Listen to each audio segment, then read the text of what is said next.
Good morning mga guys. Dito maulan na naman. Tastes. Gumawa sila mama papa na red beans soup. Masarap naman siya guys. Sobrang tamis nga lang.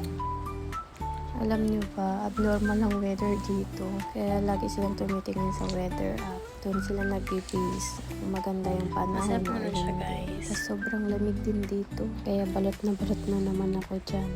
Kasi ang lamig guys. Munggol na may matamis.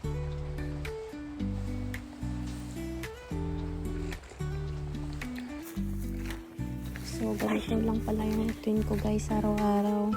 Nakatira pala kami sa countryside ng China. Pero malapit lang kami sa Shanghai. Mga 1 hour to 2 hours lang yung biyahe. So, ito pala yung wet farm nila mother. Pinapakain lang nila yan sa mga hayop nila guys. Mga pato, manok. So, ito nga, nag-chat na sa akin si mother na yung mga pato, manok daw na binili namin, kinain ng aso. Nireport naman niya agad sa police.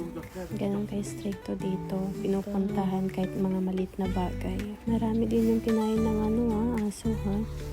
So, ayun, tatabunan na lang nila. Sabi ko, tulungan niya yung mama niya kasi kakawa naman, nagbubuhat. Tapos ako pasama-sama lang, taga-video. Walang magawa eh.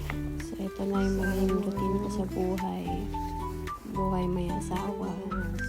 Matanda na rin kasi tayo, kaya kailangan na rin natin mag-settle down. Pero kailangan ko ding mag-adjust. Kasi hindi naman ako taga dito. Mga nagbabago. Pero all goods naman kasi mababait naman sila. Lalo na yung mga mother-in-law ko. Sobrang bait.